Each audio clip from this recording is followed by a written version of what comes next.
Good morning, Shubhodaya. Happy morning to all of you. ಎಲ್ಲ ಪರಿಪಾಲನೆ ಮಾಡುವಂತಹ ಯಶಸ್ಸನ್ನು ಇನ್ನೇನು ಕೆಲವೇ ಹೆಜ್ಜೆಗಳ ಅಂತರದಲ್ಲಿ ಇಟ್ಕೊಂಡಿರೋ ಎಲ್ಲ ಅಪರಿಮಿತರಿಗೆ ಸುಸ್ವಾಗತ, ಸ್ವಾಗತ ಮತ್ತೆ ಶುಭೋದಯ. Yeah, thanks for joining on time once again. Yeah, thank you so much. You are the people who value timing. Yeah, who value time of yourself and others. Congratulations. Then, ಮೊದಲನೇ ರಿಚುವಲ್ ಏನ್ ಮಾಡೋಣ? 3 ಸೆಟ್ನ ಭಸ್ತ್ರಿಕಾ ಪ್ರಾಣಾಯಾಮ. S, 1 2 3 ಗೋ.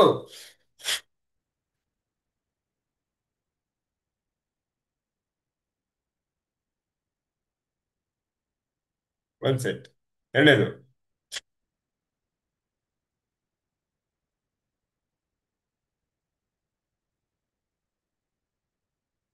ಎರಡು set. ಮೂರನೇದು.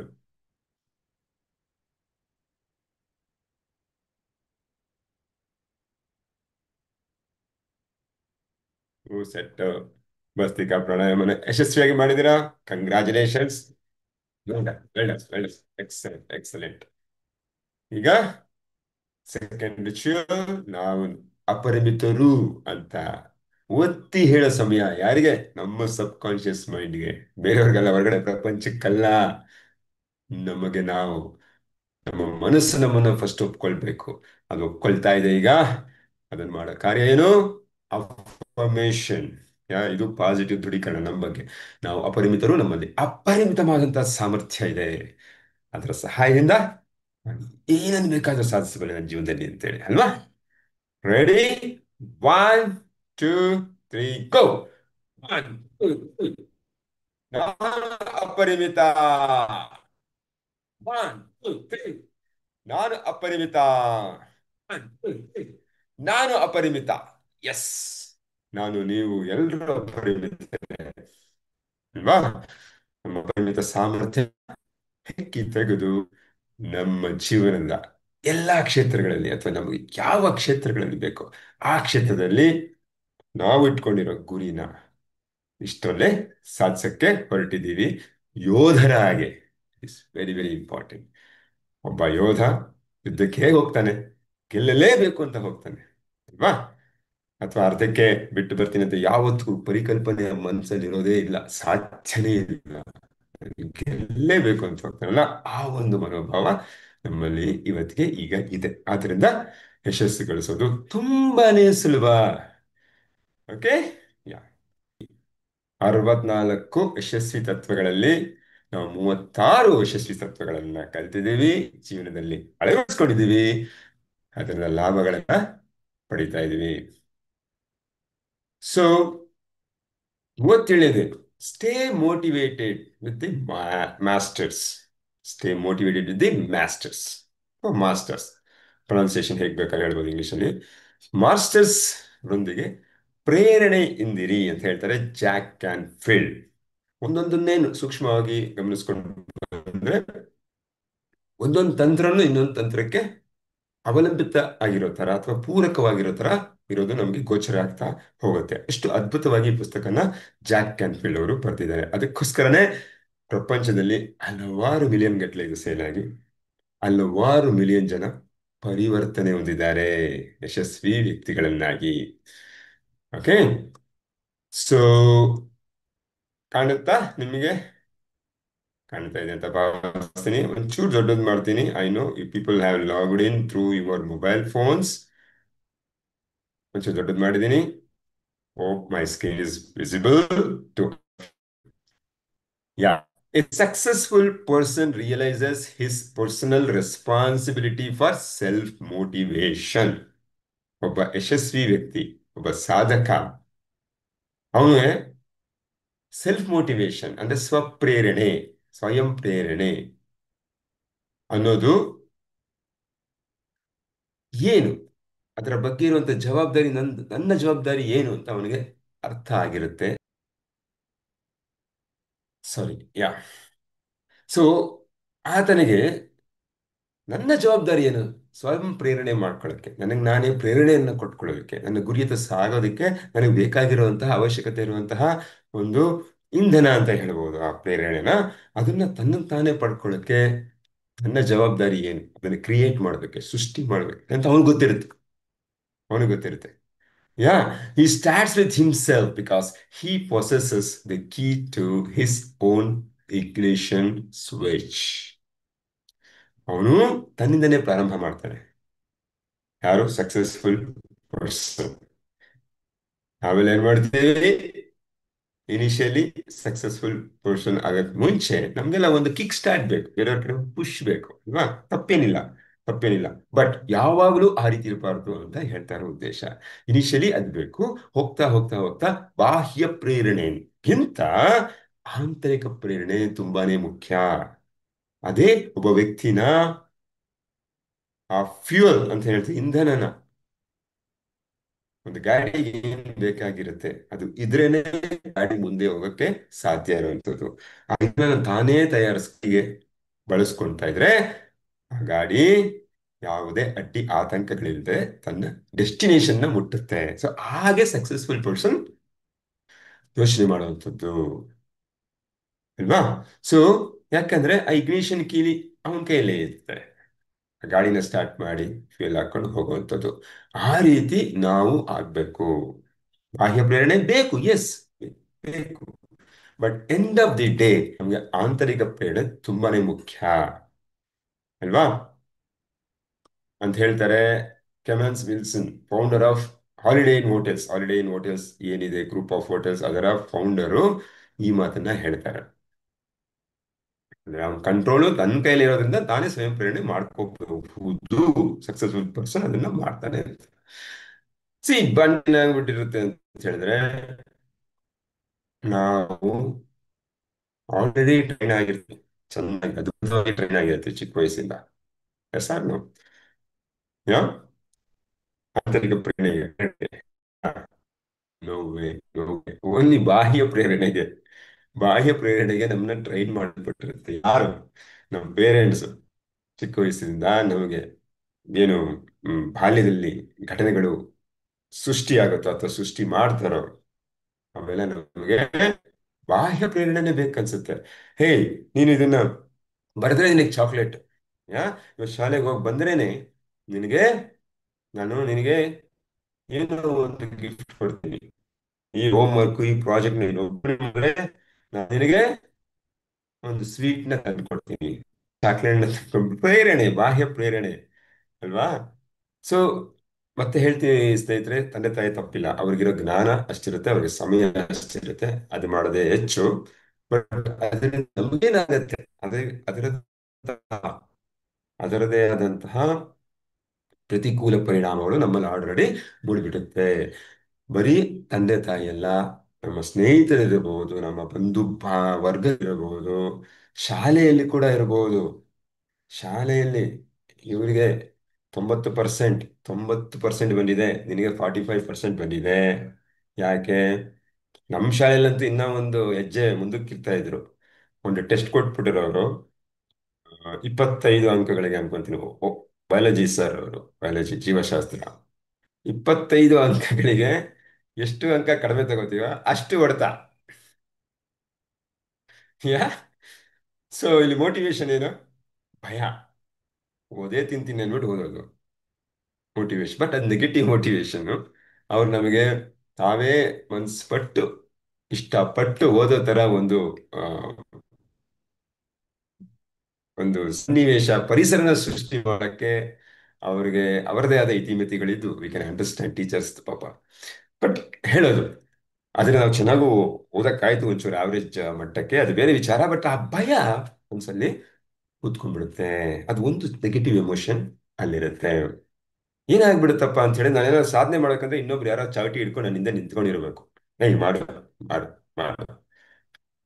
So ಈ ರೀತಿ ನಮ್ಮ mind ಅಥವಾ ನಮ್ಮ ಸಬ್ ಕಾನ್ಶಿಯಸ್ ಮೈಂಡು ಕಂಡೀಷನ್ ಆಗ್ಬಿಟ್ಟಿರುತ್ತೆ.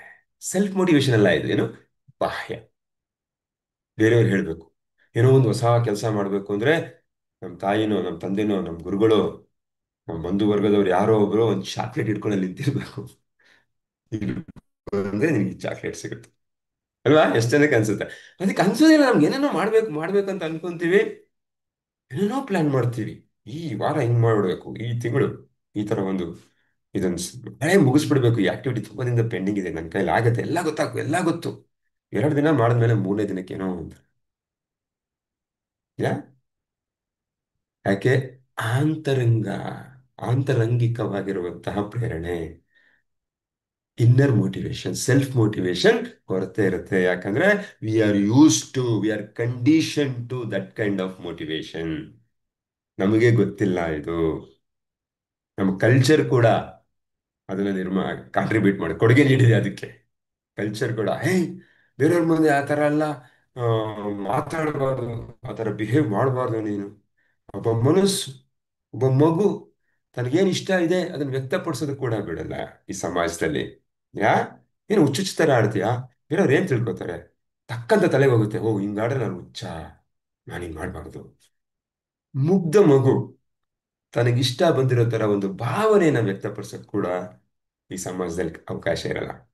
ಅದನ್ನ ಸಪ್ರೆಸ್ ಮಾಡುವಂಥದ್ದು, ಅಲ್ವಾ? ಗುರು ಹಿರಿಯ ಬಂದ್ರೆ ಅವ್ರ ಗೌರವ ಕೊಡು. ಅವ್ನು ನೋಡಿರ್ತಾನೆ ಹುಡುಗ, ಅವನು ಎಂತ ಗುರು ಹಿರಿಯ, ಎಷ್ಟು ಒಳ್ಳೆ ಕೆಲಸ ಮಾಡಿದಾನೆ ಅಂತ ಹೇಳಿ ಅಲ್ಲೆಲ್ಲ ಹೋದಾಗ ಗಮನಿಸಿರ್ತಾನೆ.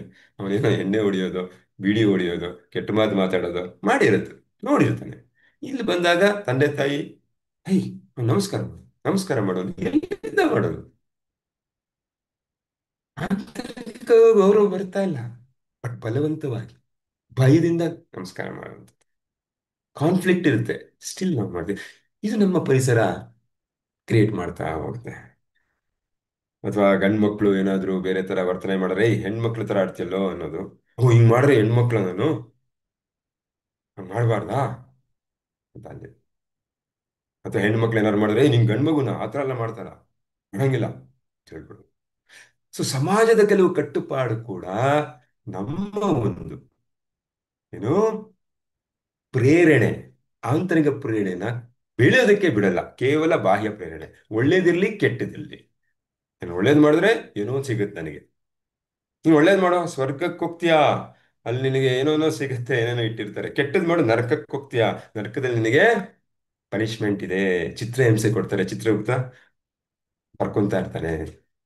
ಇದು ಬಾಹ್ಯನೇ, ನಂದು ಯಾವುದೂ ಇಲ್ಲ ಇಲ್ಲಿ. ಇವತ್ತಿಗೂ ನಾವು ಇದನ್ನೆಲ್ಲ ನಂಬ್ಕೊಂಡೇ ಇರ್ತೀವಿ, ಜೀವನ ಮಾಡ್ತಾ, ನನ್ನ ಆಪರೇಟ್ ಮಾಡ್ತಾ ಇರೋದು ಇವತ್ತಿಗೂ ಎಷ್ಟೋ ಜನಕ್ಕೆ ಇಂಥ ವಿಚಾರಗಳೇ ನಾವೇನು ಕಲ್ತಿರ್ತೀವಿ. ಹಾಗೆ ಮನಸ್ಪೂರ್ವಕವಾಗಿ ನಾನೇನೋ ಮಾಡಬೇಕು ಅಂತ ಮಾಡ್ತಾ ಇರೋದು ತೀರಾ ಕಡಿಮೆ. ಎಸ್ ಫ್ರೆಂಡ್ಸ್, ಅನುಭವ ಆಗಿದೆಯಲ್ಲ? ಯಾ ಹ್ಮ್ ಸೊ ಸೊ ಆಂತರಿಕ ಪ್ರೇರಣೆ ಕೊರತೆ, ಈ ಕಾರಣ ನಾವೀಗ ನೋಡಿದ್ವಿ. ನಮ್ಮ ಪರಿಸರ, ನಮ್ಮ ಬಾಲ್ಯ, ನಮ್ಮ ಏನು ಕಲ್ಚರ್, ಅಥವಾ ನಮ್ಮ ಕಟ್ಟುಪಾಡು ಸಂಪ್ರದಾಯ, ಇವೆಲ್ಲ ಇರುತ್ತೆ. ಇವನ್ ಟೀಚರ್ಸ್, ಎಸ್. ಬಟ್ ಮತ್ತೆ ಇನ್ನೊಂದ್ಸರಿ ಹೇಳ್ತೀನಿ, ಯಾರು ತಪ್ಪಿಲ್ಲ, ಅವರವರಿಗೆ ಇರುವಂತಹ ಬೆಸ್ಟ್ ನಾಲೆಜ್ ಇಂದ ಅವರು ಆಪರೇಟ್ ಮಾಡಿರ್ತಾರೆ. ಓಕೆ. ಬಟ್ ಸಕ್ಸಸ್ ಪೀಪಲ್ ಏನ್ ಮಾಡ್ತಾರೆ? ಸೊ ಇದರಿಂದ ಈಚೆ ಬರೋದಕ್ಕೆ ಎಲ್ಲರಿಗೂ ಆಗುತ್ತೆ ಸ್ನೇಹಿತರೆ. ಇವತ್ತಿಗೆ ಇದನ್ನ ನಾವು ಮಾತಾಡ್ತಾ ಇರೋದು ಬರೀ ಇಂಡಿಯಾದಲ್ಲ, ಇವರು US ಅವರು, ಇಡೀ ಪ್ರಪಂಚದಲ್ಲಿ ಈ ಸಮಸ್ಯೆ ಇದೆ. ನಮಗೆ ನಿಮಗೆ ಮಾತ್ರ ಅಲ್ಲ ಇದು, ಅಥವಾ ಬರೀ ಒಂದು ಪ್ರಾದೇಶಿಕವಾಗಿರುವಂತಹ ಸಮಸ್ಯೆ ಅಲ್ಲ ಇದು, ಇಡೀ ಪ್ರಪಂಚದ ಸಮಸ್ಯೆ. ಹಾಗಾಗಿ ಇದನ್ನ ಈಚೆ ಬರಬೇಕು, ಬಾಹ್ಯ ಪ್ರೇರಣೆ ಇಂದ ಈಚೆ ಬರಬೇಕು. ಬೇಕು ನಮಗೆ, ಎಷ್ಟು ಬೇಕೋ ಅಷ್ಟು. ಈಗ ಒಂಥರ ಏನೋ ಒಂದು ಟ್ರಿಗರ್ ಮಾಡಕ್ ಬೇಕು, ಟ್ರಿಗರ್ ಮಾಡಕ್ ಬೇಕು. ನಿಮ್ ಕೈಲಿ ಆಗಲ್ಲ, ಮಾಡ್ತೀನಿ, ಚಾಲೆಂಜ್ ಮಾಡಕ್ ಬೇಕು ನಮ್ಗೆ. ಯಾ ಆ ರೀತಿ ಆ ಸ್ಫೂರ್ತಿ, ಆ ಒಂದು ಪ್ರೇರಣೆ ಬೇಕು ನಮಗೆ ಅಷ್ಟೇ. ಬಟ್ ನೆಗೆಟಿವ್ ಪ್ರೇರಣೆ ಮಾಡಕ್ಕಲ್ಲ. ಅಂದ್ರೆ ನಿನ್ ಕೈಲಿ ಆಗಲ್ಲ, ನಿನ್ಗೆ ಆ ಸಾಮರ್ಥ್ಯ ಇಲ್ಲ ಅಂತ ಹೇಳೋದಕ್ಕಲ್ಲ. ಅದು ಹೇಳಿದ್ರೆ, ಈಗ ಇವತ್ತಿಗೂ ನಮ್ಗೆ ಅದೇ ಇರೋದ್ರಿಂದ ನಾವು ಏನು ಹೊಸ ತರಹದ ಕೆಲಸಗಳನ್ನ ಮಾಡ್ತಾ ಇಲ್ಲ, ರಿಸ್ಕ್ಗಳನ್ನ ತಗೊಳ್ತಾ ಇಲ್ಲ. ಹಾಗಾಗಿ ನಮಗೆ ಫಲಿತಾಂಶಗಳು ಸಿಗ್ತಾ ಇಲ್ಲ. ವಿಭಿನ್ನವಾಗಿ ಯೋಚನೆ ಮಾಡೋ ಕೆಪಾಸಿಟಿ, ಸಾಮರ್ಥ್ಯ ಒಳಗಡೆ ಇದೆ. ಬಟ್ ಈ ಒಂದು ಎನ್ವಿರಾನ್ಮೆಂಟ್ ನಮಗೆ ಬಿಡ್ಲಿಲ್ಲ. ಹಾಗಾಗಿ ನಾವು ಏನು ಬಾಲ್ಯದಲ್ಲಿ ಕಲ್ತಿದ್ದೀವಿ, ಎಸ್ಪೆಷಲಿ 0 to 7 years ಏಜ್ ಅವ್ರಿಗೆ, ಮತ್ತೆ 7 to 13, 90 to 95% ಆ ಗುಣಗಳಿಂದನೇ ನಾವು ಇವತ್ತು ಕೂಡ ಆಪರೇಟ್ ಮಾಡ್ತಾ ಇರೋದು. ಯಾವುದೇ ಎಮೋಷನ್ ಇರಲಿ, ಯಾವುದೇ ಪರಿಸ್ಥಿತಿಗೆ ಪ್ರತಿಕ್ರಿಯೆ ನೀಡೋದಿರಲಿ, ಸ್ಪಂದಿಸೋದಾಗಿರ್ಲಿ, ಎಮೋಷನ್ ವ್ಯಕ್ತಪಡಿಸೋದಿರ್ಲಿ, ಏನಾದರೂ ಒಂದು ಸ್ಟ್ರಾಟಜಿ ಮಾಡೋದಿರ್ಲಿ, ಮಾತುಕತೆ ಮಾಡೋದಿರ್ಲಿ, ಯಾ ಎಲ್ಲದಕ್ಕೂ ಇದರ ಇನ್ಫ್ಲುಯೆನ್ಸ್ ಇದೆ. Because it is already automated. ನಾವು ಇದನ್ನ ಆಲ್ರೆಡಿ ಕಲ್ತ್ಕೊಂಡಿದೀವಿ. ಆದ್ರೆ ನಾವು ಇದರಿಂದ ಈಚೆ ಬರಬೇಕು. ಹೇಗೆ ಸಾಧ್ಯ? ಪ್ರತಿ ಸರಿನೂ ನಮ್ಮ ತಂದೆ ತಾಯಿ ನಿಂತ್ಕೊಂಡು ನಮ್ಗೆ "ಏ, ಹೋಗು ಹೋಗು, ಮಾಡ್ತೀನಿ, ಮಾಡಬಲ್ಲೆ, ಹೋಗು, ಯು ಕ್ಯಾನ್ ಡೂ ಇಟ್, ನಾಳೆ 100 ಮೀಟರ್ಸ್ ರನ್ನಿಂಗ್ ರೇಸ್ ಇದೆ ಅಮ್ಮ, ನನ್ಗೆ ಹೋಗಕ್ ಆಗ್ತಾ ಇಲ್ಲ, ನಾನು ಗೆಲ್ತೀನೋ ಇಲ್ವೋ, "ಏ, ಇಲ್ಲ ಮಗ, ನನ್ಗೆ ನಿನ್ ಮೇಲೆ ಕಾನ್ಫಿಡೆನ್ಸ್ ಇದೆ, ಹೋಗು, ಗೆಲ್ತೀಯ." ಅಥವಾ ಪಾರ್ಟಿಸಿಪೇಷನ್ ಮುಖ್ಯ, ಗೆಲ್ಲೋದು ಬಿಡೋದು ಮುಖ್ಯ ಅಲ್ಲ, ನಿನ್ ಭಾಗವಹಿಸುವಿಕೆ ಮುಖ್ಯ, ಹೋಗು, ನಿನ್ ಕೈಲಾಗತ್ತೆ ಅಂತ ಒಂದು ಹುರಿದುಂಬಿಸ್ತಾರಲ್ಲ, ಆ ಮೋಟಿವೇಶನ್. ಅವಾಗ ಆ ಮನುಷ್ಯ, ಎಷ್ಟೊಂದ್ ಜನ ನಾವೆಲ್ಲ ಅವಾಗೇನೋ ಒಂದು ಕಾರ್ಯಕ್ರಮದಲ್ಲಿ, ಒಂದು ಇವೆಂಟ್ ಅಲ್ಲಿ ಭಾಗವಹಿಸಿರ್ತೀವಿ ಅಲ್ವಾ? ಅದು ಬಾಹ್ಯ ಪ್ರೇರಣೆ. ಈಗಲೂ ಮನಸ್ಸು ಅದನ್ನೇ ಬೇಡ್ತಾ ಇದೆ. ಏನೋ ರಿಸ್ಕ್ ತಗೋಬೇಕು, ಬಿಡ್ತಾ ಇಲ್ಲ. ಯಾಕೆಂದ್ರೆ ಕೊರತೆ ಏನು? ಮುಂಚೆ ಹೇಳ್ತಾ ಇರುವಂತಹ ತಂದೆ ತಾಯಿಗಳು ಈಗ ಅವರದೇ ಆದ ಬೇರೆ ಒಂದು ಆ ಕರ್ತವ್ಯಗಳಲ್ಲಿ ಮಗ್ನರಾಗಿರ್ತಾರೆ, ಕೆಲಸ ಕಾರ್ಯಗಳಲ್ಲಿ ಮಗ್ನರಾಗಿರ್ತಾರೆ. ಯಾಕಂದ್ರೆ ಅವ್ರ ಪ್ರಕಾರ ನಾವು ದೊಡ್ಡವರಾಗಿರ್ತೀವಿ. ಬಟ್ ಅವ್ರಿಗೇನ್ ಗೊತ್ತು, ನಮ್ಮೊಳಗೆ ಇನ್ನೂ ಒಂದು ಇನ್ನರ್ ಚೈಲ್ಡ್ ಇದೆ, ಅದು ಕೇಳ್ತಾ ಇದೆ ಮೋಟಿವೇಶನ್ ಅಂತ ಹೇಳಿ, ಪಾಪ ಅಲ್ವಾ? ಅವ್ರ ಪ್ರಕಾರ ನಾನು ಎಲ್ಲ ಕಲ್ತ್ಕೊಂಡ್ಬಿಟ್ಟಿದ್ದೀನಿ. ಅವರು ಅಷ್ಟೇ, ನಾವೆಲ್ಲ ಕಲ್ಸ್ಬಿಟ್ಟಿದ್ದೀವಿ ಮಕ್ಳಿಗೆ. ನನ್ನ ಜವಾಬ್ದಾರಿ ಮುಗ್ದಿದೆ, ಮದುವೆ ಕೂಡ ಮಾಡಿಬಿಟ್ಟಿದ್ದೀವಿ ಅನ್ನೋ ಅರ್ಥದಲ್ಲಿ, ಅಲ್ವಾ? ಬಟ್ ನಮ್ಮ ಒಳಗೆ ಇರುವಂತಹ ಇನ್ನರ್ ಚೈಲ್ಡ್ ಅಥವಾ ಒಂದು ಮಗು ಇನ್ನ ಹಾಗೆ ಇದೆ. ಅದು ಮೋಟಿವೇಶನ್ಗೋಸ್ಕರ ಎದುರು ನೋಡ್ತಾ ಇದೆ ಅಂತ ಅವ್ರಿಗೆ ಕೂಡ ಸಹಿತ ಗೊತ್ತಿರಲ್ಲ. ಓಕೆ ಫ್ರೆಂಡ್ಸ್, ಹಾಗಾಗಿ ಸಕ್ಸಸ್ಫುಲ್ ಪೀಪಲ್ ಏನ್ ಮಾಡ್ತಾರೆ? ಪ್ರತಿದಿನ ಪ್ರತಿದಿನ ಮೋಟಿವೇಶನಲ್, ಇದಕ್ಕೆ ಸೊಲ್ಯೂಷನ್ ಇಲ್ಲ, ಮೋಟಿವೇಶನಲ್ ಆಡಿಯೋ ಟೇಪ್ನ ಕೇಳ್ತಾರೆ. ನಾನು ಯಾಕೆ ಆಡಿಯೋ ಟೇಪ್ ಅಂತ ಹೇಳ್ತೀನಿ ಅಥವಾ ಆಡಿಯೋ ಪ್ರೋಗ್ರಾಮ್ಸ್ ಅಂತ ಹೇಳ್ತೀನಿ ಅಂತ ಹೇಳಿದ್ರೆ, ಕೋರ್ಸ್ ಈಗ ನಾವು ಆಡಿಯೋ ಟೇಪು ಅವ್ರೇನು ರೆಫರ್ ಮಾಡ್ತಾ ಇದ್ದಾರೆ, ಈಗ ಅದು ಯೂಟ್ಯೂಬ್ ವಿಡಿಯೋಸು ಅಥವಾ ಮೋಟಿವೇಶನಲ್ ಸ್ಪೀಕರ್ಸ್ ಆಡಿಯೋ ಕ್ಲಿಪ್ಸು, ಇದಕ್ಕೆ ನಾವು ಹೋಲಿಸ್ಕೋಬಹುದು. ಏನಕ್ಕೆ ಅಂದ್ರೆ ಬೆಳಗ್ಗೆ ನನಗೆ ಮೋಟಿವೇಶನ್ ಬೇಕು ಹೊರಗಡೆಯಿಂದ ಅಂತ ಹೇಳಿ. ಬಾಹ್ಯ ಪ್ರೇರಣೆಗೆ ನಮ್ಮ ಮನಸ್ಸು ಆಲ್ರೆಡಿ ಹೊಂದಿಕೊಂಡ್ಬಿಟ್ಟಿದೆ. ಆದ್ರಿಂದ ಬಾಹ್ಯ ಪ್ರೇರಣೆ ತಗೋಬೇಕಾಗತ್ತೆ, ಅದರಿಂದ ಆಂತರಿಕ ಪ್ರೇರಣೆನ ಹೆಚ್ಚು ಮಾಡಬೇಕಾಗತ್ತೆ. ಅವ್ರು ಏನ್ ಮಾಡ್ತಾರೆ? ಪ್ರತಿದಿನ 15 ನಿಮಿಷ ಕಮ್ ವಾಟ್ನೆ ಸಕ್ಸಸ್ಫುಲ್ ಮೋಟಿವೇಟರ್ ಸ್ಪೀಕರ್ಸ್ನ ಮಾತುಗಳನ್ನ ಕೇಳ್ತಾರೆ. ಒಬ್ಬ ಒಳ್ಳೆಯ ಕೋಚ್ನ ಕ್ಲಾಸ್ನ ಅಟೆಂಡ್ ಮಾಡ್ತಾರೆ, ಒಬ್ಬ ಮೆಂಟರ್ ಹತ್ರ ಮಾತಾಡ್ತಾರೆ, ಒಬ್ಬ ಸಕ್ಸಸ್ಫುಲ್ ವ್ಯಕ್ತಿಗಳ ಹತ್ರ ಮಾತಾಡ್ತಾರೆ. ಈ ತರ ಒಂದು ಅಭ್ಯಾಸಗಳನ್ನ ಅವ್ರು ಬಳಸ್ಕೊಂಡಿರ್ತಾರೆ. ಹಾಗೆ ಬಳಸ್ಕೊಳ್ಳೋದ್ರಿಂದ ಏನಾಗುತ್ತೆ, ಅವ್ರ ಮೋಟಿವೇಶನ್ ಲೆವೆಲ್ನ ಯಾವಾಗಲೂ ಹೈ ಇಟ್ಕೊಳ್ತಾರೆ.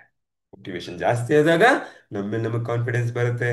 ನಮ್ಮೇಲೆ ಕಾನ್ಫಿಡೆನ್ಸ್ ಬಂದಾಗ ನಾವು ಏನೋ ಒಂದು ಕೆಲಸನ ಮಾಡಕ್ ಹೊರಡ್ತೀವಿ, ಕ್ರಮನ ತಗೊಳ್ತೀವಿ ಅಲ್ವಾ? ಆ ಪ್ರೇರಣೆಯಿಂದ ತಗೊಂಡಾಗ ನಮಗೆ ಫಲಿತಾಂಶ ಸಿಕ್ಕಿಬಿಡುತ್ತೆ ಅಷ್ಟೇ. How it works, very simple, very simple.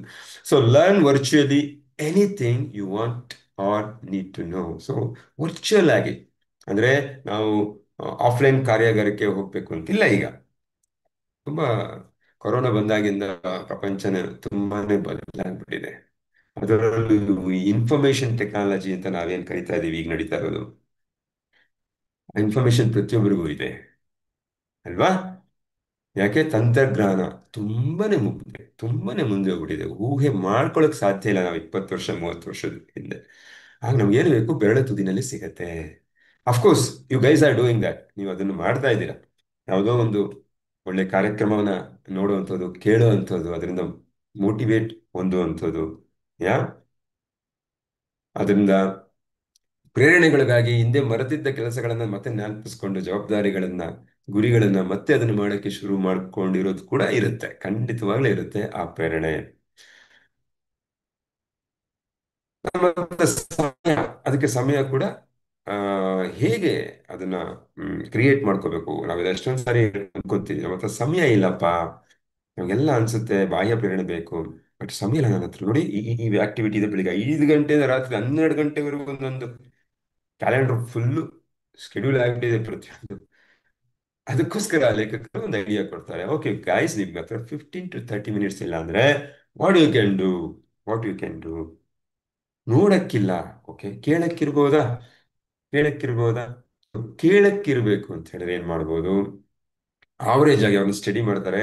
ಇದು ಅಮೆರಿಕಾಗೆ ಆ, ಅನ್ವಯಿಸುವಂತಹ ಒಂದು ರಿಸರ್ಚು. ಈಚ್ ಡೇ ಪ್ರತಿಯೊಬ್ಬರು 30 ನಿಮಿಷಗಳ ಕಾಲ ತಮ್ಮ ಪ್ರಯಾಣಕ್ಕೋಸ್ಕರ ವ್ಯಯ ಮಾಡ್ತಾರೆ. ಅಂದ್ರೆ ಮನೆಯಿಂದ ಕಚೇರಿಗೆ, ಕಚೇರಿಯಿಂದ ಮನೆಗೆ ಬರೋದಕ್ಕೆ, ಹೋಗೋದಕ್ಕೆ to and from minimum 30. Average ಇದು. Yeah it vary. ಒಬ್ಬರು 10 ನಿಮಿಷದಲ್ಲಿ ಹೋಗ್ಬಿಡೋದು, ಒಬ್ಬರು ಪಕ್ಕದಲ್ಲೇ 2 ನಿಮಿಷದಲ್ಲಿ, ಒಬ್ರಿಗೆ 2 ಗಂಟೆ 3 ಗಂಟೆ ಕೂಡ ಇರುತ್ತೆ. Yeah I have seen that. ಬೆಂಗಳೂರಿಗೆ ಕೋಲಾರಿಂದ ಬರ್ತಾರೆ, ಮೈಸೂರಿಂದ ಬರ್ತಾರೆ ಕೆಲಸಕ್ಕೆ. Yeah that is different. But average out ಮಾಡಿದ್ರೆ ಪ್ರತಿಯೊಬ್ಬ ವ್ಯಕ್ತಿಗೂ ಒಂದು ಮಿನಿಮಮ್ 30 ನಿಮಿಷ ಸಿಕ್ಕೇ ಸಿಗುತ್ತೆ. ಯಾವಾಗ? ಆ ಪ್ರಯಾಣ ಮಾಡುವಾಗ. ಅದು ಗಾಡಿ ಓಡಿಸ್ತಾ ಇರ್ಬೋದು, ಕಾರ್ ಓಡಿಸ್ತಾ ಇರ್ಬೋದು, ಟೂ ವೀಲರ್ ಇರ್ಬೋದು, ಟ್ರೈನಿಂದ ಪ್ರಯಾಣ ಮಾಡ್ತಾ ಇರ್ಬೋದು, ಬಸ್ಸಲ್ಲಿ ಇರ್ಬೋದು, ಯಾವ್ದಲ್ಲಾದ್ರೂ ಇರ್ಬೋದು. ಏನ್ ಮಾಡ್ಬೋದು ಅಂದ್ರೆ ಆಡಿಯೋ ಕ್ಲಿಪ್ಗಳನ್ನ ಕೇಳಬೇಕು, ಅದನ್ನ ಕೇಳಬೇಕು ಅಂತ ಹೇಳ್ತಾರೆ. ಈ 30 ನಿಮಿಷಗಳ ಕಾಲ ನಾವು ಮೋಟಿವೇಶನ್ ವಿಡಿಯೋಗಳನ್ನ ಕೇಳಿದಾಗ ನಮಗೆ ಸ್ಫೂರ್ತಿ ಕೊಡುವಂತಹ, ನಮ್ಮ ಗುರಿಯ ಕಡೆಗೆ ನಮ್ಮನ್ನ ಪುಷ್ ಮಾಡುವಂತಹ, ತಳ್ಳುವಂತಹ, ದಬ್ಬುವಂತಹ ವಿಚಾರಗಳನ್ನ ಕಲಿಯೋಕೆ ಬಳಸ್ಕೊಂಡ್ರೆ, ಹ ಬರೀ 30 ನಿಮಿಷ ನಾನು ಹೇಳಿದ್ರೆ 15 ನಿಮಿಷ ಹೋಗೋದಕ್ಕೆ, 15 ನಿಮಿಷ ಬರೋದಕ್ಕೆ, ಇಷ್ಟು ಮಾತ್ರ ಮಾಡಿದ್ರೆ 5 ವರ್ಷದಲ್ಲಿ 1250 ಗಂಟೆಗಳ ಕಾಲ ನಾವು ನಮ್ಮ ಜ್ಞಾನಾರ್ಜನೆಗೆ ಮತ್ತು ಮೋಟಿವೇಶನ್ಗೋಸ್ಕರ ಬಳಸ್ಕೊಂಡಿರ್ತೀವಿ. ಅಂದ್ರೆ ಪ್ರತಿದಿನ ನಮಗೆ ಮೋಟಿವೇಶನ್ ಸಿಗ್ತಾ ಇದೆ. ಅದಕ್ಕೆ ಯಾರು ಸಹಾಯ ಮಾಡ್ತಾ ಇದ್ದಾರೆ? ಪ್ರಪಂಚದ ಪ್ರಖ್ಯಾತ ಲೇಖಕರು, ಸಾಧಕರು, ಇಂಡಸ್ಟ್ರಿಯಲಿಸ್ಟು, ಯಾ film makers, motivational speakers, coaches, mentors, ಎಲ್ಲರೂ ಸಿಗ್ತಾ ಇದ್ದಾರೆ. ಆಗ ಕಷ್ಟ ಇರ್ತಾ ಇತ್ತು. ಈಗ ಅವ್ರನ್ನೆಲ್ಲ ನಾವು ಕಲ್ತ್ಕೊಂಡ್ಬಿಡ್ಬೋದು. ಅವ್ರ ಜ್ಞಾನನೆಲ್ಲಾನು ನಾವು ತಗೊಂಡ್ಬಿಡ್ಬೋದು. ನೋಡಿ ಎಷ್ಟು ಅದ್ಭುತವಾಗಿದೆ. ಅಂದ್ರೆ ದಟ್ ಈಸ್ ಈಕ್ವಲ್ ಟು ಒಂದು ಕಾಲೇಜ್ ಡಿಗ್ರಿ ಅಂತ ಹೇಳ್ತಾರೆ. ಎಷ್ಟು ಅದ್ಭುತವಾಗಿದೆ ಅಲ್ಲ. ಒಂದು ಕಾಲೇಜ್ ಡಿಗ್ರಿ ನಾವು ಏನೋ ಒಂದು ವಿಷಯದಲ್ಲಿ ನಾವು ಆ ಡಿಗ್ರಿ ಪಡ್ಕೋಬೇಕು, ಶಿಕ್ಷಣವನ್ನು ಅಂತ ಹೇಳಿದ್ರೆ, ಹೆಂಗೆ 2 ವರ್ಷ 3 ವರ್ಷ 4 ವರ್ಷ ನಾವು ಓದ್ತೀವಿ, ಅಷ್ಟು ಒಂದು ಜ್ಞಾನನ ಸಂಪಾದಿಸ್ಕೋಬಹುದು ಅಂತ ಹೇಳ್ತಾರೆ. ಓಕೆ. ಸೊ ಇದು ಬಾಹ್ಯ ಪ್ರೇರಣೆ ನಮ್ ಪ್ರತಿದಿನ ಬೇಕು. ಓಕೆ. ಅದೇನಾರು ಇರ್ಬೋದು, ಮೋಟಿವೇಶನಲ್ ಆಡಿಯೋ ಇರ್ಬೋದು. ನೀವು ಒಂದು ಮ್ಯಾನೇಜ್ಮೆಂಟ್ ಸ್ಕಿಲ್ನ ಕಲಿಬೇಕಾಗಿತ್ತೆ ಅಂತ ಅನ್ಸಿದ್ರೆ, ಆ ವಿಷಯದಲ್ಲಿ ನಾವು ಅದನ್ನು ಕೇಳ್ತಾ ಇದ್ರೆ ಅದರಲ್ಲಿ ಎಕ್ಸ್ಪರ್ಟ್ ಆಗ್ತೀವಿ. ಹೊಸ ಲ್ಯಾಂಗ್ವೇಜ್ನ ಕಲಿಬೇಕು ಪ್ರತಿದಿನ. ನನಗೆ ಗೊತ್ತು ಎಷ್ಟೊಂದು ಲ್ಯಾಂಗ್ವೇಜು, ಯಾವುದೋ ಒಂದು ಇಟಾಲಿಯನು, ಫ್ರೆಂಚು, ಜಪಾನೀಸು, ಏನೋ ಒಂದು ಕಲಿಬೇಕು. ಇಷ್ಟ ಇದ್ರೆ ಕಲಿಬಹುದು, ಸ್ಟಿಲ್ ಅದನ್ನ ಬಳಸ್ಕೋಬಹುದು. ಯಾ ಆ ಸಮಯನ ಸೇಲ್ಸ್ ಸ್ಟ್ರಾಟಜೀಸ್, ಮಾರ್ಕೆಟಿಂಗ್ ಸ್ಟ್ರಾಟಜೀಸ್ನ ಕಲ್ತ್ಕೋಬಹುದು. ಬೇರೆ ರೀತಿ ನಾನು ಈಗ ಏನು ಸೇಲ್ ಆಗ್ತಾ ಇಲ್ಲ, ಅಥವಾ ಇರೋ ಸೇಲ್ಸ್ನ ಮತ್ತೆ ಹೇಗೆ ದುಪ್ಪಟ್ಟು ಮಾಡೋದು, ಅದನ್ನ ಜಾಸ್ತಿ ಮಾಡೋದು ಅನ್ನೋ ತಂತ್ರಗಳು ಬೇಕಾ, ಅದನ್ನು ಕೂಡ ಕಲ್ತ್ಕೋಬಹುದು ಪ್ರತಿದಿನ. ಅದ್ರ ಬಗ್ಗೆನೇ ಕೇಳ್ತಾ ಕೇಳ್ತಾ ಕೇಳ್ತಾ ಕೇಳ್ತಾ ಬೆಟರ್ ಕಮ್ಯುನಿಕೇಶನ್, ಉತ್ತಮ ಸಂವಹನ, ಮಾತುಕತೆ ಹೇಗೆ ಮಾಡೋದು, ಅದನ್ನು ಕೂಡ ನಾವು ಕಲಿಬಹುದು. ಹೋಲಿಸ್ಟಿಕ್ ಹೆಲ್ತ್, ಹೆಲ್ತ್ ಬಗ್ಗೆ, ಓವರ್ ಆಲ್ ಹೆಲ್ತ್, ಉತ್ತಮ ಆರೋಗ್ಯವನ್ನ ಹೇಗೆ ಹೊಂದ್ಕೋಬಹುದು, ಹೇಗೆ ಆಹಾರ ಪಥ್ಯಕ್ರಮಗಳಿಂದ ನಮ್ಮ ಏನು ಬಯಾಲಜಿಕಲ್ ಏಜ್ನ ಕಡಿಮೆ ಮಾಡ್ಬೋದು ಅಲ್ವಾ, ಅದನ್ನು ಕೂಡ ಆ, ನೋಡ್ಕೋಬಹುದು. ಬಯಾಲಜಿಕಲ್ ಏಜ್ ಅಂದ್ರೆ ಗೊತ್ತಲ್ಲ? ಯಾ ನಮ್ಮ ದೇಹದ ಒಂದು ಏಜ್ ಇರುತ್ತೆ, ನಮ್ಮ ಬ- ಜೀವ ಬಯಾಲಜಿಕಲ್ ಜೀವಶಾಸ್ತ್ರ ಮೇ ಬಿ ಅದರ ಒಂದು ಏಜ್ ಬೇರೆ ಇರುತ್ತದೆ. ಅಂದ್ರೆ ಸೆಲ್ ಏಜು, ಏಜು, ನಮ್ಮ ಬಾಡಿ ಬೇಕಾದ್ರೆ ನಮ್ಗೆ ಎಷ್ಟೊಂದು ಸರಿ 50 ವರ್ಷದ ತರ ಇರ್ಬೋದು ನಾವು ಹುಟ್ಟಿರೋ ಡೇಟ್ ಆಫ್ ಬರ್ತ್ ಪ್ರಕಾರ. ಆದ್ರೆ ಒಬ್ಬ ವ್ಯಕ್ತಿ ಯಾರು ಎಕ್ಸರ್ಸೈಸ್ ಮಾಡ್ತಾ ಇರ್ತಾನೋ, ಆರೋಗ್ಯವಾಗಿರ್ತಾನೋ, ಸ್ಟ್ರೆಸ್ ಲೆವೆಲ್ ಕಡಿಮೆ ಇರುತ್ತೋ, ಸಕ್ಸಸ್ಫುಲ್ ಪರ್ಸನ್ ಇರ್ತಾನೋ, ಅವನ ಬಯಾಲಜಿಕಲ್ ಏಜು ಮೇ ಬಿ 35-40 ಇರ್ಬೋದು. ಅಟ್ ದಿ ಸೇಮ್ ಟೈಮ್ ಉಲ್ಟಾ, ಈಗ ಸ್ಟ್ರೆಸ್ಗಳಿಗಾಗಿರೋರು, ಯಾ ಅನೇಕ ಸಮಸ್ಯೆಗಳು, ಆರೋಗ್ಯ ಸಮಸ್ಯೆಗಳು ಹೊಂದಿರೋರು, ಡಿಸಿಪ್ಲಿನ್ ಲೈಫ್ ಇಲ್ಲದೆ ಇರೋಂಥವ್ರು, ಅವರ ಬಯಾಲಜಿಕಲ್ ಏಜ್ 30 ವರ್ಷದವರೆಗೆ 50 ಆಗಿರಬಹುದು. ಎಸ್, ಈಗ ಆ ಸ್ಟಡೀಸ್ ತೋರಿಸ್ತಾ ಇದ್ದಾರೆ. ಯಾಕೆ ಎಷ್ಟೊಂದು ಜನ ಹಾರ್ಟ್ ಅಟ್ಯಾಕ್ ಆಗ್ತಾ ಇದ್ದಾರೆ ಅಂತ ಹೇಳಿದಾಗ, ಒಬ್ಬ ನಾರಾಯಣ ಹೃದಯಾಲಯದ ವೈದ್ಯರು ಇದು ಸಂಶೋಧನೆ ಮಾಡಿ ಒಂದು ಆಡಿಯೋ ಕ್ಲಿಪ್ ಅಲ್ಲಿ ಹಾಕಿದ್ರು. ಅದು ಕೂಡ ಇದನ್ನೇ ಹೇಳುತ್ತೆ. ಅವನ ಹಾರ್ಟ್ ಆಲ್ರೆಡಿ 60 ವರ್ಷದಂತೆ, ಆತ ಬರೀ 35. ಯೋಚನೆ ಮಾಡಿ. ಸೊ ಯಾವ ವ್ಯಕ್ತಿ ಸಂತೋಷವಾಗಿರ್ತಾನೋ, ಖುಷಿಯಾಗಿರ್ತಾನೋ, ದೇಹದ ಬಗ್ಗೆ ಗಮನ ಕೊಟ್ಟು ಸೆಲ್ಫ್ ಕೇರ್ ಮಾಡ್ತಾನೋ, ಫಿಸಿಕಲ್ ಆಕ್ಟಿವಿಟಿ ಮಾಡ್ತಾನೋ, ಯಾ ಯಾವನು ಸೆಲ್ಫ್ ಮೋಟಿವೇಟ್ ಆಗಿರ್ತಾನೋ, ಗುರಿ ಕಡೆ ಹೋಗ್ತಾ ಇರ್ತಾನೋ, ಎಲ್ಲೂ ಸ್ಟಕ್ ಆಗದೆ, ಚಿಂತೆ, ಯೋಚನೆ, ಆತಂಕ, ಭಯ ಇಲ್ಲದೆ ಮೆಡಿಟೇಷನ್ ಮಾಡ್ಕೊಂಡಿರ್ತಾನೋ, ಯಾ ಅದನ್ನ ಹೊರಗೆ ಬರೋದಕ್ಕೆ ಅವನ ಬಯಾಲಜಿಕಲ್ ಏಜ್ ಕಡಿಮೆ ಇರುತ್ತೆ ಸ್ನೇಹಿತರೆ. ಸೊ ಆದ್ರಿಂದ that is very very important. Holistic health many more like success secrets of business ಮಾಡ್ತಾರೆ ಅವ್ರಿಗೆ ಸೀಕ್ರೆಟ್ಸ್ ಏನು, ಈ ಬಿಸ್ನೆಸ್ ಅಲ್ಲಿ ಮುಂದುವರಿಯೋದಕ್ಕೆ, ಅದ್ರ ಬಗ್ಗೆನೂ ಸಿಗುತ್ತೆ ನಮ್ಗೆ. ಗೂಗಲ್ ಅಲ್ಲಾಗ್ಲಿ, ಯೂಟ್ಯೂಬ್ ಅಲ್ಲಾಗ್ಲಿ ಸಾವಿರಾರು ಲಕ್ಷಾಂತರ ಮಾಹಿತಿ ಸಿಗುತ್ತೆ. ಅದನ್ನ ಕಲ್ತ್ಕೊಳ್ಳುವಂಥದ್ದು. ಇದನ್ನ ಕಲಿತಾ ಇದ್ದಾಗ ಏನಾಗುತ್ತೆ, ಇಷ್ಟೇ ನಮ್ಗೆ ಅನಿಸ್ತಾ ಇರುತ್ತೆ, ಓ ನಾನು ಎಲ್ಲೋ ಸ್ಟಕ್ ಆಗ್ಬಿಟ್ಟಿದ್ದೀನಿ, ಏನು ಮಾಡೋಕ್ಕಾಗ್ತಾ ಇಲ್ಲ, ಎಷ್ಟು ಮಾಡಿದ್ರು ನನಗೆ, ಎಷ್ಟೇ ಪ್ರಯತ್ನ ಮಾಡಿದ್ರು ನನಗೆ ಫಲ ಸಿಗ್ತಾ ಇಲ್ಲ, ನಾನು ಅನ್ಕೊಂಡಿರೋ ಸಾಧನೆ ಮಾಡೋಕ್ಕಾಗ್ತಾ ಇಲ್ಲ, ಯಾರು ನನಗೆ ಸಪೋರ್ಟ್ ಮಾಡ್ತಾ ಇಲ್ಲ, ಈ ತರ ಒಂದು ಸಂದರ್ಭ ಹಾಕೊಂಡಿರುವಾಗ ಈ ತರ ವಿಚಾರಗಳು, ಬೇರೆಯವರ ಏನು ಸಕ್ಸಸ್ ಸ್ಟೋರಿನ ನೋಡಿದಾಗ, ಅವರ ಕಷ್ಟಗಳನ್ನ ಗಮನಿಸಿ, ಕಷ್ಟವನ್ನು ನಿವಾರಣೆ ಮಾಡಿ ಅವರು ಹೇಗೆ ಮೇಲ್ ಬಂದಿದ್ದಾರೆ ಅದನ್ನ ನಮ್ಗೆ ಗೊತ್ತಾದಾಗ ನಮ್ಮ ಮನಸ್ಸಿಗೆ ಏನನ್ಸುತ್ತೆ, ಓ ಮೈ ಗುಡ್ನೆಸ್, ನನಗಿಂತ ಹೆಚ್ಚು ಕಷ್ಟ ಅವ್ರಿಗಿದೆ, ಬಟ್ ಅದರಿಂದ ಅವ್ರು ಹೇಗ್ ಬಂದ್ರು ಹೊರಗಡೆ ಅನ್ನೋ ತಂತ್ರನೂ ಇದೆ. ಸೊ ನನಗೀಗ ನಿರಾಳ ಆಯ್ತು, ಯಾಕಂದ್ರೆ ಸೊಲ್ಯೂಷನ್ ಸಿಕ್ತು ಅಲ್ವಾ. ಈ ತರ ಪ್ರತಿದಿನ ನಾವು ಈ ತರ ವಿಡಿಯೋಗಳನ್ನ ನೋಡ್ತಾ ಇದ್ರೆ ನಮ್ಗೆ ಎಷ್ಟು ಸೊಲ್ಯೂಷನ್ಗಳು ಸಿಗುತ್ತೆ, ನಮ್ಮ ಪರ್ಸನಲ್ ಲೈಫ್ ಆಗ್ಲಿ ಅಥವಾ ಪ್ರೊಫೆಷನಲ್ ಲೈಫ್ ಆಗ್ಲಿ. ಓಕೆ ಸ್ನೇಹಿತರೆ, hope this is clear to all of you guys. ಒಂದೆರಡು ಎಕ್ಸಾಂಪಲ್ಸ್ ಇದೆ. ಏನ್ ಎಕ್ಸಾಂಪಲ್ಸ್ ಅಂದ್ರೆ, sleep lives in Virginia at 4 AM ಅಂತ ಹೇಳಿ. ಜಾಕ್ ಜೆಫ್ ಆರ್ಚ್ಸ್ ಅಂತ ಇರ್ತಾರೆ, ಒಬ್ರು ಕರಾಟೆ ಟೀಚರ್ ಇರ್ತಾರೆ. ಅವರು ಚೆನ್ನಾಗಿ ಜೀವನ ಮಾಡ್ಕೊಂಡಿರ್ತಾರೆ, ಒಂದು ಕರಾಟೆ ಶಾಲೆನ ನಡೆಸ್ತಾ ಇರ್ತಾರೆ, ಮಕ್ಕಳಿಗೆ ಕರಾಟೆ ಹೇಳ್ಕೊಡ್ತಾ ದುಡ್ಡನ್ನ ಸಂಪಾದನೆ ಮಾಡಿ ಅದರಿಂದ ಜೀವನೋಪಾಯನ ಮಾಡ್ತಾ ಇರ್ತಾರೆ. ಅವ್ರಿಗೊಂದು ಒಬ್ರು ಹೆಂಡತಿ ಮತ್ತು ಒಂದು 4 ವರ್ಷದ ಮಗು ಇರುತ್ತೆ. ಆದ್ರೆ ಅವ್ರಿಗೆಲ್ಲೋ ಮನಸ್ಸಿನೊಳಗೆ ನಾನೊಬ್ಬ play right and screen writer ಆಗ್ಬೇಕು ಅಂತ ಇಷ್ಟ. ಈ ಸಿನಿಮಾಗಳಿಗೆ, ನಾಟಕಗಳಿಗೆ ಸ್ಕ್ರಿಪ್ಟ್ನ ಬರಿಬೇಕು ಅಂತ ಹೇಳಿಬಿಟ್ಟು ಅವ್ರಿಗೆ ತುಂಬಾನೇ ಆಸಕ್ತಿ ಇರುವಂತ ಅಂಶ ಅದು ಹಾಗೆ ಇರುತ್ತೆ. ಬಟ್ ಅವ್ರಿಗೇನು ಭಯ ಇರುತ್ತೆ ಆ ಕಡೆ ವಾಲೋದಕ್ಕೆ, ಆ ಕಡೆ ಹೋಗೋದಕ್ಕೆ, ಯಾಕೆಂದ್ರೆ ಅದು ಪ್ಯಾಷನ್, ಇದು ವೃತ್ತಿ. ಇದನ್ನ ಬಿಟ್ಟು ಆ ಕಡೆ ಹೋಗ್ಬೇಕು ಅಂದ್ರೆ ರಿಸ್ಕ್.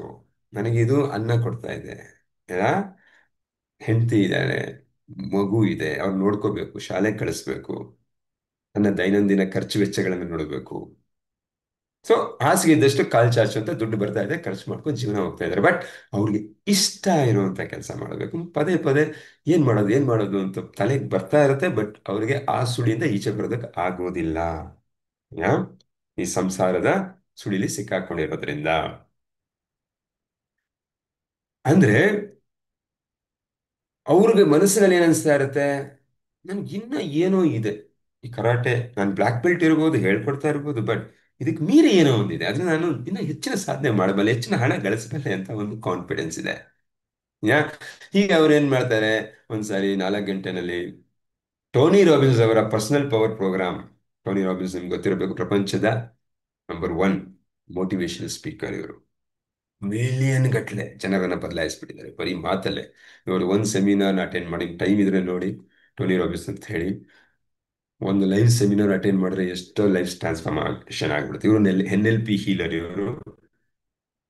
ಅದೇ ಟೆಕ್ನಿಕ್ ನ ಬಳಸ್ತಾರೆ, ಬಟ್ ಅದ್ಭುತವಾಗಿ ಅವರು ಜನರ ಸಮಸ್ಯೆಗಳನ್ನ ನಿಂತಲ್ಲೇ ಬಗೆಹರಿಸುವಂತಹ ಆ ಮಾಂತ್ರಿಕ ಅಂತ ಹೇಳ್ಬೋದು. Okay, even I follow them, ನಮ್ಮ ಗುರುಗಳು ಅಂತ ನಾನು ಹೇಳಕ್ ಇಷ್ಟಪಡ್ತೀನಿ, ಹೆಮ್ಮೆ ಪಡ್ತೀನಿ.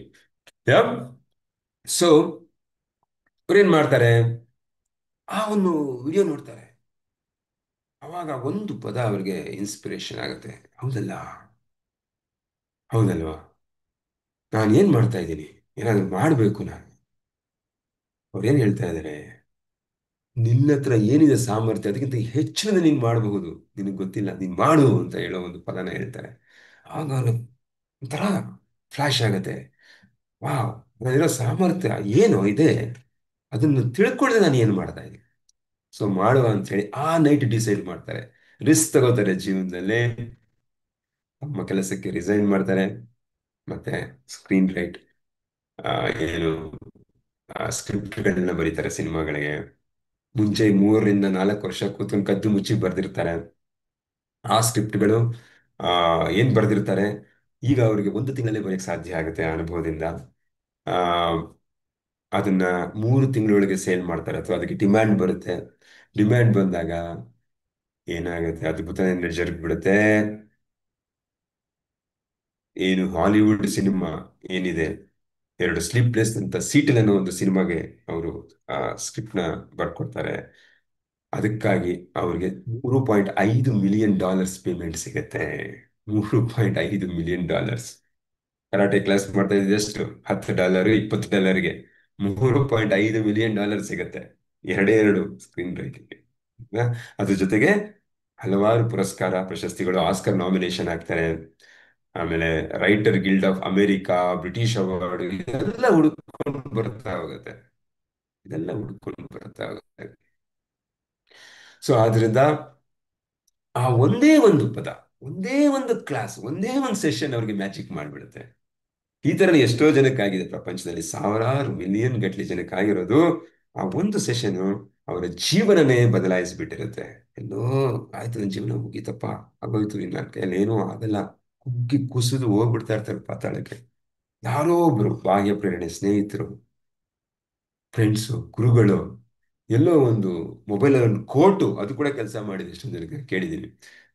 ಆ ಸ್ಫೂರ್ತಿ ಕೊಟ್ಟು ಬಿಡುತ್ತೆ, ಆ ಒಂದು ಆಸೆನ ಮೂಡಿಸ್ಬಿಡುತ್ತೆ.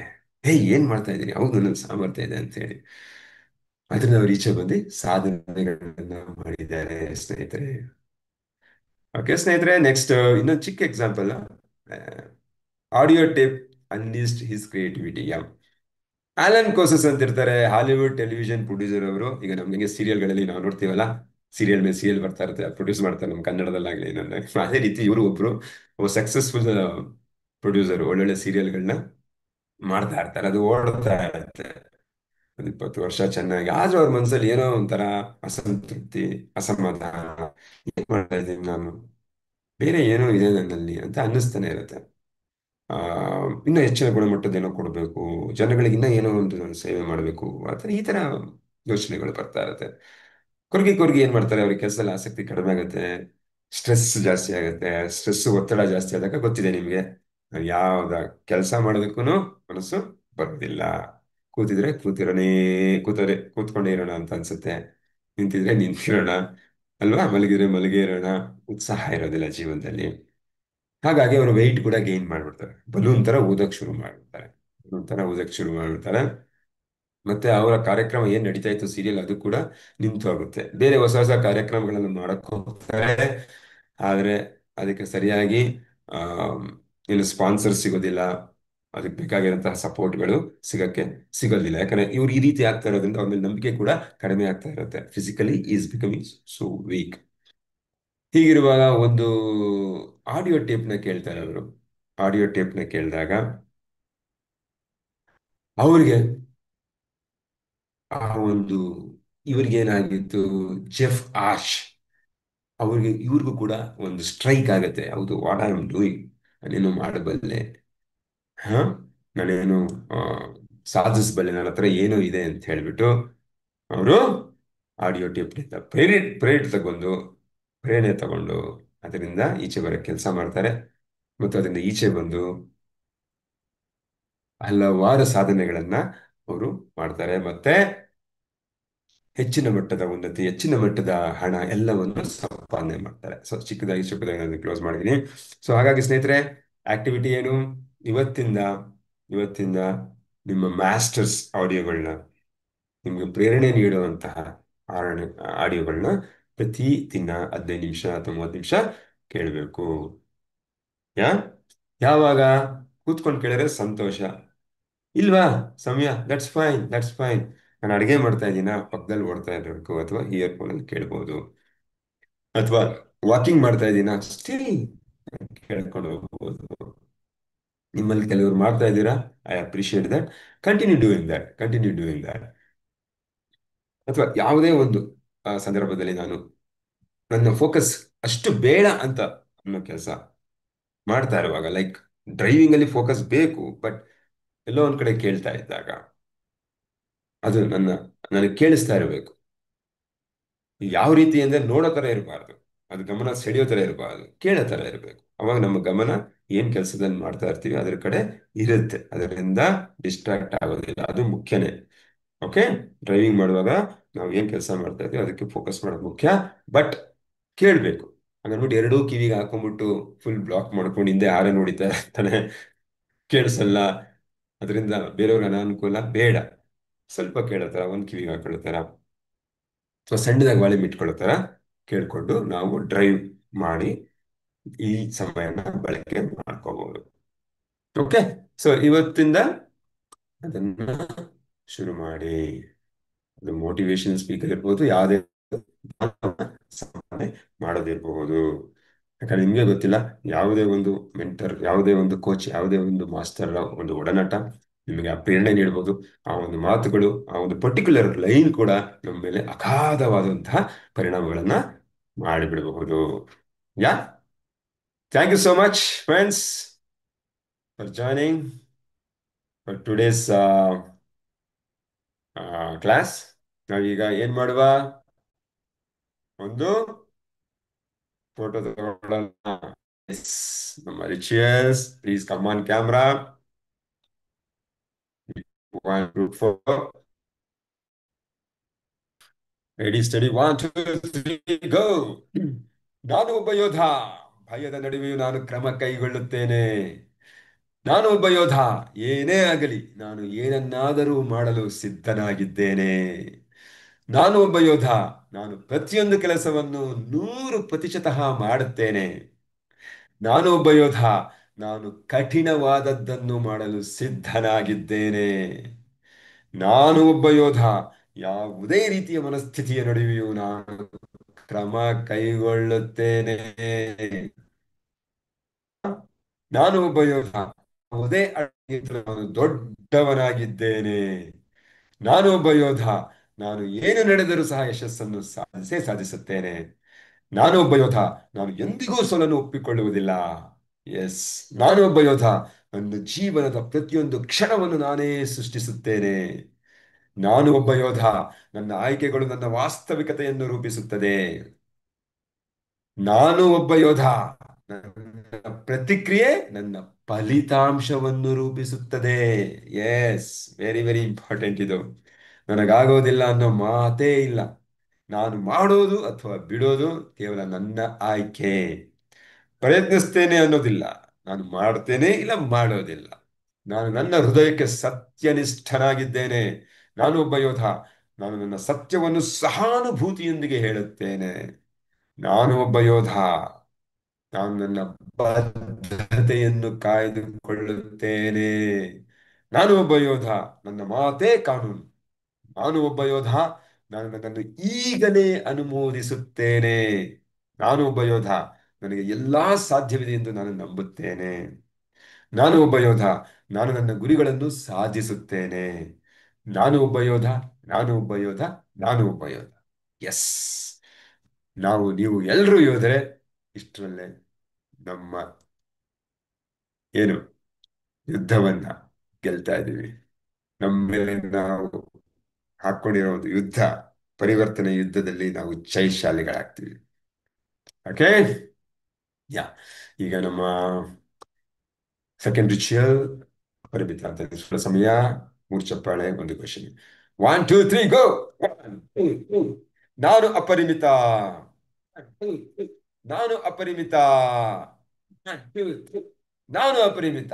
ಎಸ್, ನಾವು ನೀವೆಲ್ಲರೂ ಅಪರಿಮಿತರೇ. ನಮ್ಮ ಸಾಧನೆಯ ಹಾದಿಲಿ ಆಲ್ರೆಡಿ ಇದ್ದೇವೆ. ಓಕೆ ಸ್ನೇಹಿತರೆ, ಈಗ ಯಾ ಮೆಡಿಟೇಷನ್ ಮಾಡುವ.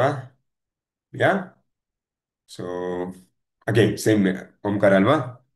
ಯಾ, ವಿ ಹ್ಯಾವ್ 7 minutes ಆಗತ್ತೆ. Yes, done. ಆರಾಮದಾಯಕ ಸ್ಥಿತಿಲಿ ಕುಳಿತುಕೊಳ್ಳಿ. Meditation is very very important. ನೀವು ಅದಾದ್ಮೇಲೆ ಅಫರ್ಮೇಷನ್ನು ಮತ್ತೆ ವಿಜುವಲೈಸೇಷನ್ ಮಾಡಿ. ಓಕೆ, ಹಾಗೆ ಸ್ಟಾಪ್ ಮಾಡಕ್ ಹೋಗ್ಬೇಡಿ. Very very very crucial. ನಿಮ್ಮ ಸಬ್ ಕಾನ್ಶಿಯಸ್ ಮೈಂಡ್ ರಿವೈರ್ ಮಾಡಬೇಕು. ಬೆನ್ನು ಸ್ಥಿರವಾಗಿರಲಿ, ಕಣ್ಣುಗಳನ್ನು ಮುಚ್ಚಿ ಮತ್ತು ನಿಮ್ಮ ಗಮನ ಉಸಿರಾಟದ ಮೇಲಿರಲಿ.